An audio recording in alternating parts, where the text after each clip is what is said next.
He left her while she was in labor until a millionaire walked in and said, "Will you marry me?" Groans of pain blended with the steady beeping of the monitor, echoing like a sorrowful lullaby without an end. Hannah Rivera lay on the delivery bed, gripping the sheets so tightly that her nails dug into her skin. Nearly 20 hours of labor had passed, and while her body fought the agony, her heart endured something crueler, the silent betrayal of the man she once trusted with her life. "Where's your husband?" a nurse asked again. Not unkindly, but even in its gentleness, the question cut deep, like cold steel against an open wound. She had no answer. Lucas Walker had vanished the moment her water broke. No text, no call, not even a whisper of concern. The more she waited, the more her heart cracked, but a stubborn sliver of hope still clung on. Maybe he would come. Maybe seeing their babies would change everything. That hope stayed alive until the room filled with cries. First Luna, then Maya. Tiny voices, fragile beginnings, and yet no father in sight. Then the door creaked open. Hannah turned her head, chest tightening. Lucas stood there. But this wasn't the Lucas she once knew. No flowers, no panic, no warmth, only a hollow face, detached and cold. He looked at her like a stranger who had caused him inconvenience. "You look pathetic," he muttered, each word slicing through her soul. Hannah didn't speak. Her lips quivered. Her body trembled, not from pain, but from a grief so sharp it felt like drowning. Lucas glanced at the babies with indifference. Then, with a smirk, he reached into his coat pocket and pulled out papers. Divorce papers. "I don't want them. I'm not ready to be a dad. That's it." He left. No hug, no explanation, not even a tear. When the door shut behind him, silence swallowed the room. Hannah wanted to scream, to beg, to ask why, but her voice was gone. Only the faint, helpless cries of her newborns reminded her that she was still alive. She had lost a man, but she had been given 2 reasons to keep going. With shaking hands, Hannah reached for her daughters, kissed their tiny fingers, and let her tears fall onto their skin. In that broken moment, she made a vow, even if she had to walk this world alone, even if her heart never healed, she would raise Luna and Maya with all the love she had left. 5 years had passed since that cold, empty night in the delivery room. And every morning since, Hannah woke with the same silent prayer in her mind. Let today pass quietly. Hannah Rivera, once a woman who dreamed of opening her own creative learning center for children, was now a preschool teacher working over 10 hours a day at a small school on the outskirts of Seattle. At night, she took on extra babysitting shifts for other single-parent families, not because she loved it, but because rent was a monthly ticking bomb. Her long brown hair was always tied up in an old plastic clip. Makeup had long disappeared from her routine. Faded button-ups and worn-out jeans had become her daily uniform. But inside that quiet, tired figure lived a heart stronger than most would ever know. She didn't live for herself anymore. She lived for 2 small reasons, Luna and Maya, the twin daughters who had become the only light left in her life. Each morning, she woke them with gentle whispers, packed their lunches with tiny heart and star-shaped fruits. Money was tight, but she always tried to make the simple things feel special. Luna loved to read. Maya loved to draw. Every night before bed, the girls would hug her and ask, "Mommy, will we have dinner together tomorrow?" And no matter how exhausted she was, no matter how much her legs ached, Hannah would smile and answer, "Yes, unless Mommy falls asleep on the bus again." One evening, Luna asked, "Mommy, does Daddy know we exist?" Hannah froze. She didn't know how to answer without hurting them or breaking again herself. So she just pulled her daughter into her arms and whispered, "Daddy doesn't know, but I do. And I love you 1,000,000 times more to make up for it." At night, once the girls were asleep, Hannah sat by the window of their tiny apartment, a glass of cold tap water in hand, gazing at the flickering streetlights outside. She didn't cry anymore. Her tears had dried up long ago. But in the silence, she still whispered one quiet wish into the night: that life wouldn't always be this cruel, that maybe, just once, someone would see the quiet strength she carried as a single mother trying not to fall apart. Hannah lived like that, quietly, invisibly, like a shadow that no one really saw. Each day repeated itself in cycles of sacrifice, silence, and slowly fading hope. She no longer believed in miracles, and love had long stopped being something she dared to dream of. But fate has a way of arriving when you least expect it. One seemingly insignificant evening, a side job, a glass of red wine, a glance that lingered, was about to change everything. It was a chilly autumn evening when Hannah accepted a temporary job as a server for a charity gala downtown. She wore a loose black uniform dress, her feet aching after a full day teaching preschool, but her smile remained, the one thing she never let herself lose. The ballroom sparkled under golden chandeliers, tailored suits, flowing gowns, laughter, and champagne. Hannah felt like a ghost in a world that was never meant for her. Still, she moved quietly through the crowd, pouring wine, clearing glasses, and enduring indifferent glances from the elite. And then it happened. A gentle bump from behind as she turned, and the glass of red wine tilted, spilling straight across the chest of a man who had just approached. Time froze. Hannah's face went pale. She bowed quickly, panic rising in her voice. "Oh no, I'm so sorry. I didn't mean to. Sir, I'm really sorry." She braced herself for shouting, for humiliation, for someone calling the manager to throw her out. But nothing. The man looked down at his stained suit, then chuckled softly. A warm, genuine laugh. "Looks like the party's officially begun," he said, voice calm and reassuring, like a coat draped over her fear. Hannah looked up. For the first time, she saw his face clearly. Deep blue eyes, a thoughtful brow, and a kind expression she hadn't seen in years. "No worries, it's just a suit. I've got a whole closet at home," he smiled, extending his hand. "I'm Nathan." She hesitated, then shook it, her voice trembling. "Hannah? I'm Hannah." She didn't understand why her heart pounded so loudly, or why, in a room full of people, his eyes stayed with hers, as if he saw something long buried, something others had stopped noticing. Minutes later, as she cleared glasses in a quiet corner, he returned. "Do you work here often?" She shook her head, offering a faint smile. "No, just picking up extra hours. I'm a preschool teacher." Nathan nodded, curiosity and warmth in his gaze. "That makes it even more admirable. Would you have coffee with me sometime? Not because of the wine, but because I'd like to know the kind of woman who apologizes when she spills a drink instead of blaming the glass." Hannah was stunned. For the first time in 5 years, someone looked at her. Not as an employee, not as a tired single mom, but as a woman. She didn't promise anything. But as he walked away, her heart kept pounding, as if it had just caught a glimpse of light through a door she thought had long since shut.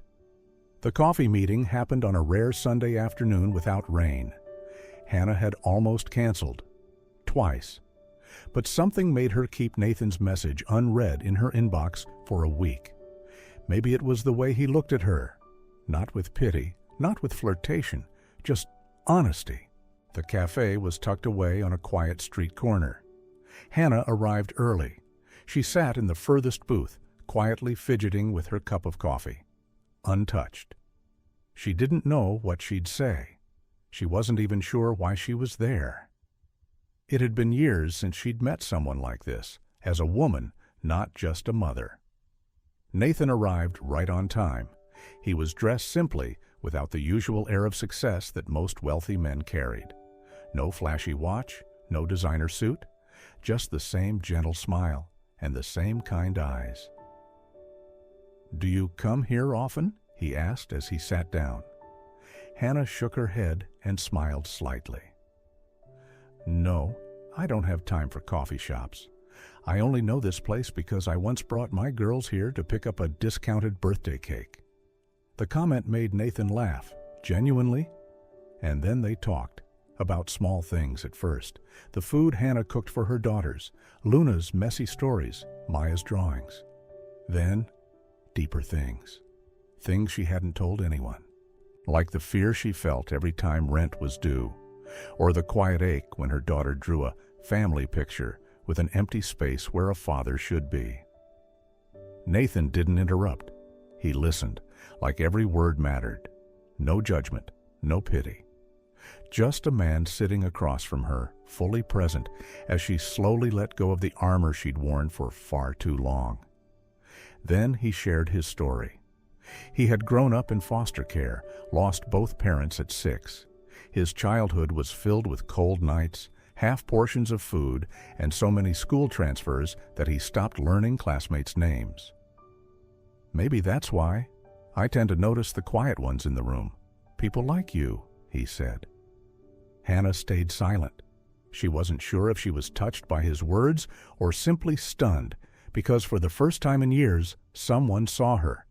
Not the tired version, not the mother. Just her. The afternoon drifted by gently. The coffee had gone cold long ago. They didn't hold hands, no flirty glances, no games. Just two people, both a little broken, meeting in the softest corner of their lives. Before they parted, Nathan hesitated. "I don't want to intrude, but if you're okay with it, I'd really like to meet your girls. That's all." Hannah clutched her bag tighter. There was fear, but also warmth. She nodded, just slightly, but it was enough to open a door she hadn't touched in 5 long years. 1 week after the cafe meeting, Hannah agreed to let Nathan meet her twin daughters, Luna and Maya, during a short weekend trip to the local Children's Science Museum. She didn't say much to the girls, just that a friend of Mommy would be joining them. In truth, her heart was uneasy. It felt like opening a fragile door to a little world she had spent 5 years building with all the strength she had left. That morning, when Nathan arrived, he brought 3 tickets, a bag of fruit snacks cut into bunny shapes, and 2 picture books he had handpicked after asking Hannah what the girls liked. Luna loved space. Maya loved animals. Both adored comics. As soon as they saw him, the girls clung to Hannah's legs. Luna stared up at Nathan with cautious eyes. Maya bit her lip and hugged her old stuffed bear. But Nathan didn't rush.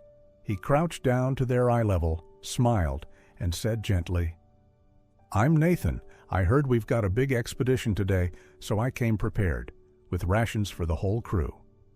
Then he held out the snack bag like a fellow explorer offering a peace gift. Luna looked at Maya, then both of them slowly nodded. And so the day began. The museum was buzzing with children. But for the next 3 hours, Nathan never once looked away from the girls. He knelt beside Maya as she explained an owl exhibit, helped Luna build a small model rocket, and answered every why and how come thrown his way with quiet patience. Hannah watched from a distance. There was a moment, just a small one, when she caught Nathan looking at Luna with a kind of warmth she had only ever seen in fathers. In the dim, starlit planetarium room, Hannah stepped back behind a display map. Overhead, fake constellations sparkled across the ceiling.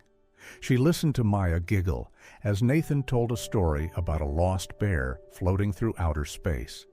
And suddenly, she wanted to cry, not from sadness, but from something deeper. It had been so long since she had seen her daughters laugh like that. Not the polite, careful laughter they gave when they tried to comfort her, but real laughter, the kind that only comes from feeling safe. On the way home, Maya fell asleep in Nathan's arms. Luna leaned against her mother, eyes heavy with sleep. Then, in a whisper, Luna asked, "Mommy, can Mr. Nathan come play with us again?" Hannah looked down at her daughter, then over at Nathan. He didn't speak. He just looked at her, not pleading, not pushing, just quietly waiting. And in that moment, Hannah understood. Some love doesn't come from blood. Some love comes from showing up, listening, and staying, again and again. As the car pulled up to her worn-down apartment, Hannah glanced sideways at the man beside her gently holding a sleeping Maya in his arms, while Luna dozed quietly against her shoulder. And in that moment, something unexpected stirred inside her. Not romance, not butterflies like she once felt in her 20s, but peace. It had been so long since she felt that, a quiet calm that came from someone simply being there, not out of duty, not pity, but because they genuinely wanted to be. She looked at her daughters. Luna and Maya were special, strong, kind, and far too understanding for their age. Hannah had never imagined letting anyone into their tightly protected world. She didn't believe someone decent enough would ever try to stay. But Nathan was different. He didn't try to win the girls over. He didn't rush to belong. He simply showed up with sincerity that felt effortless. And in that silent ride home, for the first time in 5 long years, Hannah let the thought surface. Maybe, just maybe, this is the father my daughters truly deserve. It was a gentle Saturday afternoon when Hannah was folding laundry and picking up crayons from the floor. Her phone buzzed with a message from Nathan. "Are you free today? Not because I want to change you, but because I want you to see yourself the way no one's ever shown you before." Hannah stared at the text for a long moment. She wasn't the type to chase makeovers or believe in new beginnings that came from lipstick or new clothes. But somehow, she said yes. Maybe it was curiosity. Or maybe, deep down, she was finally ready to see herself differently. Nathan took her to a quiet little salon tucked away on a side street. No loud music, no flashy lights, just warm lighting, soft essential oils in the air, and gentle voices that made her feel safe. The hairstylist and makeup artist were Nathan's old friends. They didn't ask many questions. They chatted lightly as they worked, cutting, washing, dabbing on a touch of blush, helping her try on a simple, elegant dress. When Hannah stepped out of the fitting room, she froze in front of the mirror. The woman staring back was different. Soft waves framed her face, subtle makeup brought out her cheekbones, and her eyes, those same tired eyes, now sparkled. The dress hugged her gently, flattering her slim frame she had hidden for so long under oversized sweaters. When she stepped in front of the mirror, she froze. The woman staring back was her, but not the tired version, not the invisible one. This woman had light in her eyes, grace in her shoulders, and a softness she hadn't seen in years. She reached up to touch her cheek. "Is this really me?" she whispered. And then, tears fell. Nathan came up behind her. He didn't say much, just looked at her like he had always seen this woman, even when she couldn't. Finally, he said, "I didn't want to create a new version of you. I just wanted you to see yourself the way your girls see you, the way I've always seen you." She turned slightly, hiding her tears. But in her chest, something stirred. Not pride in her appearance, but a feeling of worth she hadn't allowed herself in years. On the ride home, she sat quietly, fingers gently brushing the hem of her dress. The breeze through the car window wasn't cold. It felt freeing. She didn't feel like a woman who'd been made over. She felt like a mother who had finally allowed herself to be seen. When they pulled up to the apartment, Luna and Maya burst through the door. They stopped in their tracks, wide-eyed. Then Maya squealed, "Mommy looks like a fairy!" and Luna leapt into her arms. "You're a real-life princess?" Hannah laughed through her tears, not because of the makeup, not because of the dress, but because, for the first time, she saw in her daughter's eyes the same awe and joy she had just begun to feel for herself. Loving herself wasn't vanity.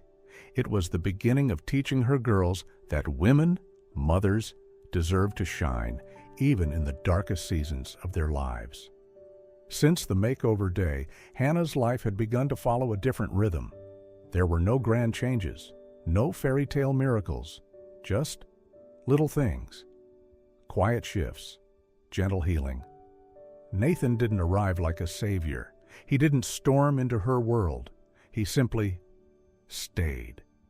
He took them out for ice cream on weekends, brought over children's books to read with Luna, taught Maya how to fold animal origami. He never asked Hannah, "When will you love me?" or "What am I to you?" He just slowly became a part of their everyday life, as if he had always belonged there. One night, when Maya suddenly spiked a fever, Hannah panicked. She didn't know who to call. Instinctively, her fingers dialed Nathan's number. 12 minutes later, he was at the door, with medicine and a bag of orange juice. He held Maya gently for over an hour, humming lullabies in soft French, and when she finally stirred, she looked up at him and whispered, "You're the best after Mommy." Hannah turned away, hiding the tears that had welled in her eyes. And slowly, something magical began to form, not from fairy dust, but from the most ordinary things: children's laughter, the warmth of home-cooked meals, and a man who patiently chose to stay. Golden light poured through the kitchen window as the sun dipped behind the city. Nathan stood at the stove, stirring a pot of creamy butternut squash soup. The scent filled the tiny apartment with warmth. Maya sat on a tall stool, swinging her feet and humming her own silly song. Luna was carefully setting the table, serious and focused like a tiny grown-up. Hannah leaned against the kitchen doorway, holding a cold cup of tea and smiling quietly. The scene in front of her felt so peaceful, so much like a family. Nathan turned and grinned. "Stop lurking. Dinner's almost ready. I've got a surprise for dessert." She chuckled softly. "Trying to raise two food critics, huh?" "Nope, just training my taste testers for Dad the Chef," he winked at the girls. "Included in Team Dad," they shouted back in unison. Dinner was simple: soup, grilled chicken sandwiches, fresh fruit. But with the warm yellow lights and laughter around the table, it felt like a feast. Afterward, Nathan told a bedtime story about a little bear looking for a second home. Maya giggled nonstop. Luna asked seriously, "Did the bear ever find a dad?" Nathan paused, then smiled. "The bear found someone, not his real dad, but someone who stayed, listened, and loved him like a real one." The girls exchanged a look. Then Luna turned to Hannah. "Mommy, why don't you let Mr. Nathan be our dad?" Hannah froze. Maya chimed in. "He's good. He cooks yummy stuff and he never gets tired playing." There was a silence, and then Luna whispered, "Mommy, if it's okay, can we call him Dad?" Hannah didn't answer right away. She looked at Nathan. He didn't react, not with surprise or expectation, just that same patient, gentle gaze. Something opened inside her, not because of their words, but because she already knew. She'd wanted to call him that too. She knelt down, hugging the girls.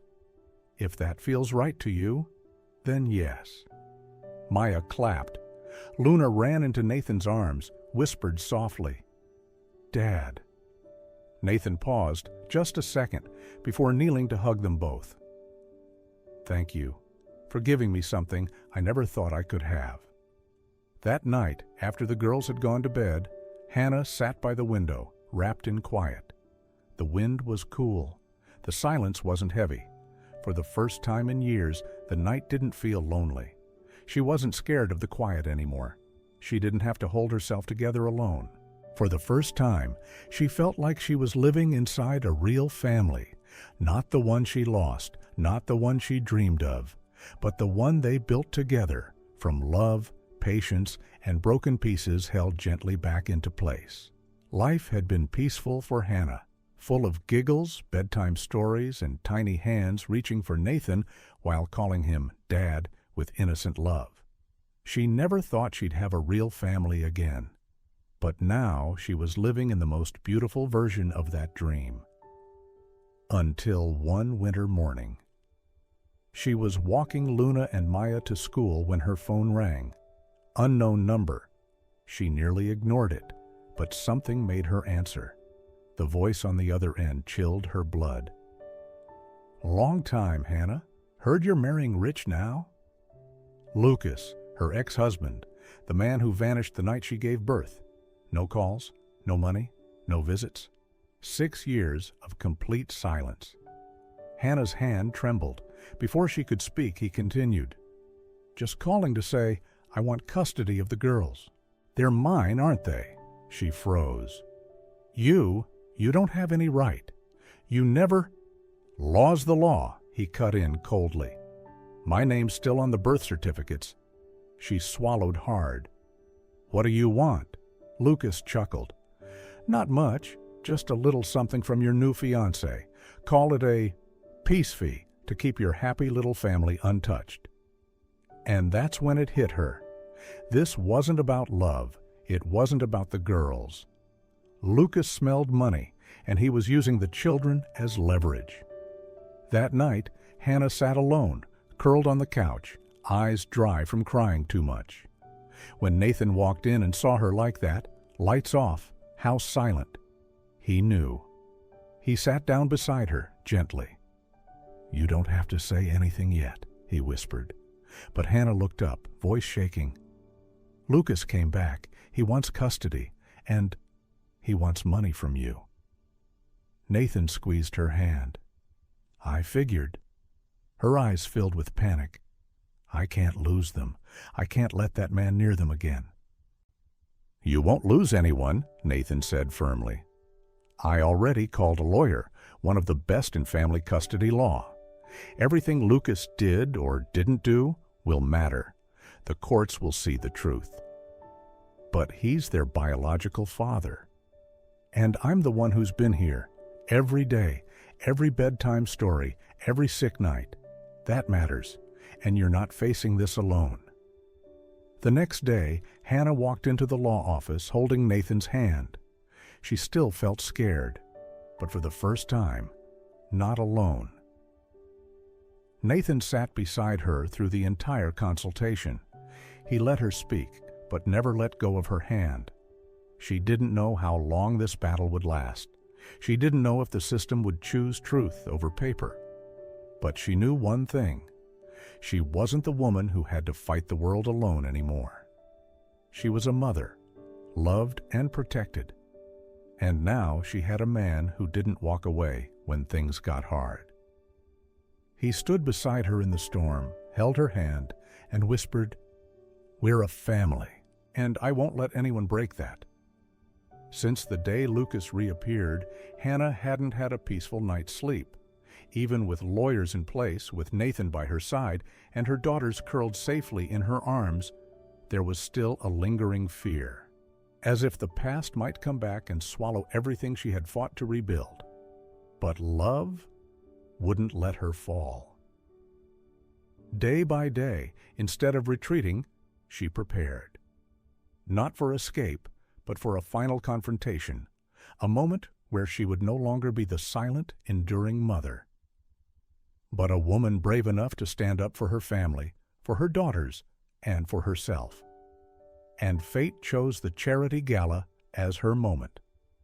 The charity gala was held in a luxurious hotel downtown, an elegant event supported by the nonprofit Nathan funded for orphaned children.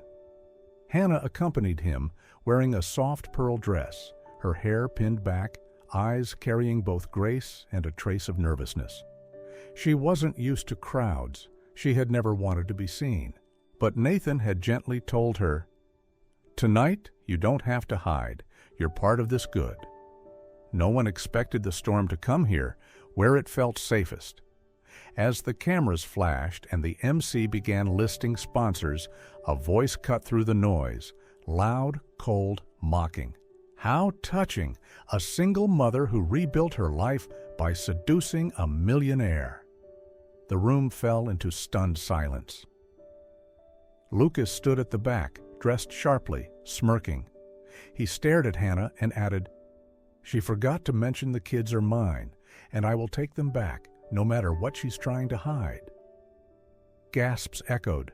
Cameras turned, eyes locked on Hannah. Her pulse thundered, her throat tightened. She had never faced anything like this. Then, she caught Nathan's gaze across the room. He nodded, softly, steadily, and that was all she needed. Hannah stepped forward, took the mic. Her voice trembled at first, but her eyes were fierce. "Yes, I'm a single mother. The father of my children abandoned us while I was still in the hospital after giving birth. For 6 years, he never called, never paid a cent, never showed up for a single moment of their lives." The crowd hushed. She took a breath, and her voice grew stronger. "I didn't seduce anyone. I lived honestly. And the man beside me, Nathan, chose to love a broken woman and 2 children who weren't his, with his whole heart. And I am proud of that." Behind her, Hannah's legal team handed documents to the organizers. Proof of Lucas's past domestic abuse investigation, court records showing he had renounced parental responsibility, and recordings of him attempting to extort Nathan. Statements from neighbors and hospital staff further confirmed Lucas's absence during Hannah's pregnancy and early motherhood. The media, guests, and online community rallied behind Hannah. The truth could no longer be distorted. Lucas faced legal investigations for blackmail and fraud. His custody claim was denied completely. The law and public opinion turned their back on him. On the day of the final hearing, Hannah stood at the courthouse, holding Nathan's hand tightly. Behind them, Luna and Maya waved, unaware of the full story, but knowing one thing for sure: Mommy had won. Hannah looked at Nathan, eyes glistening. "I never thought I could do this, but love didn't make me weaker. It made me strong enough to protect what truly matters." The weeks after the court ruling passed like a gentle exhale. There were no more legal papers on the table, no more fear ringing in midnight phone calls, just mornings filled with soft giggles, and evenings where silence finally felt safe. For the first time, Hannah felt ready, not to forget, but to begin. 1 month after the final court hearing, Nathan brought Hannah and the girls to Serenity Lake, a quiet spot tucked deep in the pine woods, a few hours from the city. When Hannah asked why this place, Nathan simply smiled. "It's where I used to come when the world felt too loud. Out here, I could finally hear my own heart." The sky was impossibly blue. The lake sat still as glass, reflecting the golden autumn trees. Luna and Maya raced across the grass, their laughter echoing across the water.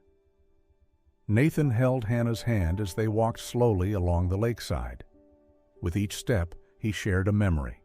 His first dog, his first bike ride, the lonely afternoons spent staring at sunsets, silently wishing for a family of his own someday. Hannah listened quietly. She had never known a man who opened up like this, without show, without pressure, only sincerity. When they reached a shaded spot under a large tree, a small table had been set up with a white cloth. Just simple. Just them. Then Luna and Maya ran up, holding a tiny box. "Mama," Luna panted, "can you just stand still for a second?" "And remember," Maya added, "you have to say yes." Before Hannah could ask anything, Nathan knelt down. There was no rehearsed speech, no bouquet, no orchestra, only his eyes, soft and nervous, and a hand that trembled with truth. "I used to think I'd go through life alone, until I met you. And then your girls. I never understood what a family really meant until you three showed me, with the smallest things. Dinner, laughter, hugs. He opened the ring box. You didn't just teach me how to love, you showed me what family feels like. Now let me give that back to you, for the rest of my life. Luna tugged at Hannah's dress and whispered, "Say yes, Mommy, so we can finally be a real family." Hannah laughed through her tears and nodded. "Yes, I say yes." The moment Hannah whispered, "Yes, I do," the world seemed to still. The lake remained calm, the breeze soft in the trees, yet inside them something burst wide open. Nathan looked up at her, eyes brimming with tears. He couldn't speak. He just wrapped his arms around her, holding tight the world he once thought he'd lost, now returned with a single word. Luna hugged her mother's legs, chanting, "She said yes, she said yes." And Maya jumped up and down, arms high in the air, like she'd just won the biggest prize. "We're a real family now." Hannah laughed through her tears. In that warm embrace, she felt every piece of her past pain slowly fall away, healed not by fantasy, but by love that chose to stay, to forgive, and to move forward together. Weeks later, in the same cozy kitchen, the four of them sat around a messy breakfast table. Nathan flipped eggs on the stove. Maya spilled milk across the counter. Luna was correcting his Disney princess pronunciations. Hannah watched them all, her heart full of crumbs, butter, and belonging. It wasn't perfect, it wasn't glamorous, but it was home. And more than anything, she knew. Love, the thing she once thought was a luxury, was really the simplest gift, and everyone deserves to have it.